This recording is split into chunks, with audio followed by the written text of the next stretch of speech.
হযরতে খাজা মাইনুদ্দিন চিশতি আজমেরি যখন হিন্দুস্তান সফর করলো, এক সফরে ৯০,০০০ হিন্দু কালেমা পড়ে মুসলমান হয়ে গেল। আস্তে কোন সুবহানাল্লাহ, আর একটু জোরে বলেন না সুবহানাল্লাহ। খাজা মাইনুদ্দিন ডাক দিয়া বলে, মা আমি মাইনুদ্দিন যখন হিন্দুস্তান সফর করলাম, এক সফরে ৯০,০০০ হিন্দু কালেমা পড়ে মুসলমান হয়ে গেল। মাইনুদ্দিনের মা ডাক দিয়া বলে, সন্তান মাইনুদ্দিন, বাবা এটা তোর কারণে হয় নাই, এটা আমি মায়ের কারণে হয়েছে। আস্তে কোন সুবহানাল্লাহ। মাইনুদ্দিন ডাক দিয়া বলে, মা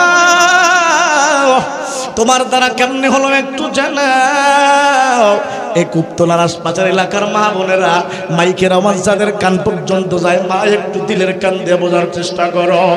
মাইনুদ্দিনের মা ডাক দিয়া বলে, সন্তান মাইনুদ্দিন, বাবা তুই আমার পেটের মধ্যে যখন ছিলে, অন্যান্য মায়ের মতো আমি কিন্তু চলাফেরা করি নাই রে বাবা। এরে বাবা, তুই আমার গর্ভের মধ্যে যখন আসছ, ওই রাত্রিবেলা যখন গভীর হয়, সমস্ত মানুষগুলা ঘুমায় বাবা, তোর দাদা ঘুমায়, তোর দাদি ঘুমায়, ফ্যামিলির সমস্ত সদস্যগুলা ঘুমায়, কিন্তু আমি মা তোকে পেটের মধ্যে নিয়ে বাবা ঘুমাই না। ওই রাত যখন গভীর হয়, আমি আল্লাহ রাব্বুল আলামিনের দরবারে 2 রাকাত নামাজ পড়ে, 4 রাকাত নামাজ পড়ে পড়ে, তাহাজ্জুদ নামাজ পড়ে পড়ে মালিকের দরবারে কান্নাকাটি করতাম, আর আমার মালিককে ডাক দিয়া বলতাম, রে আল্লাহ, তুমি আমার পেটের মধ্যে একটা সন্তান দিয়েছো রে মালিক। আল্লাহ, আমার সন্তানটা যেন জামানার বড় ওলি হয়, আমার সন্তানটা যেন জামানার বড় আল্লাহ বলা হয়।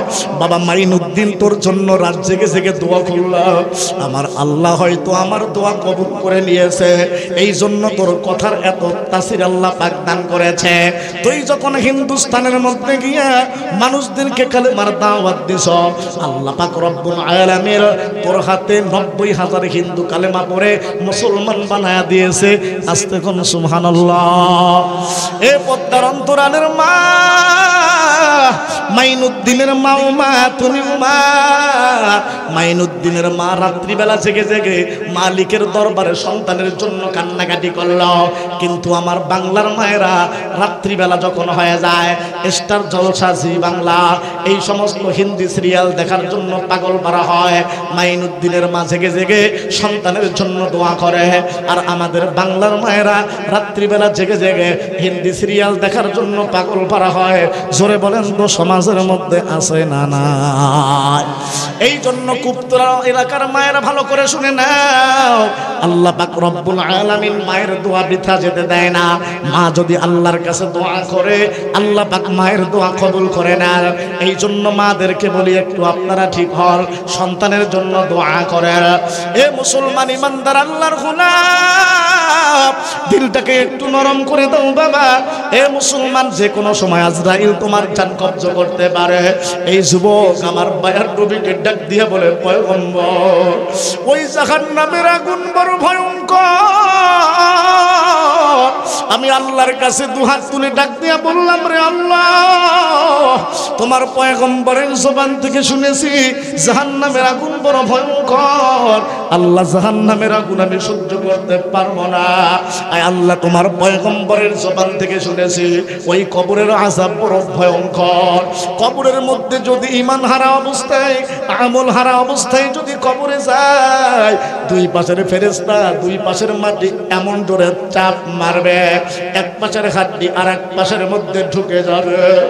এই যুবক আল্লাহকে ডাক দিয়া বলে, আল্লাহ, ওই জাহান্নামের আগুন কবরের আযাব সহ্য করতে পারবো না।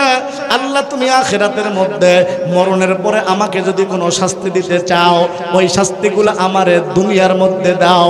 ও পয়গম্বর, আমি যখন আল্লাহর কাছে এমন দোয়া করলাম, আখিরাতের শাস্তি আল্লাহ যেন দুনিয়ায় দেয়, মরণের পরে যেন কোনো শাস্তি না দেয়।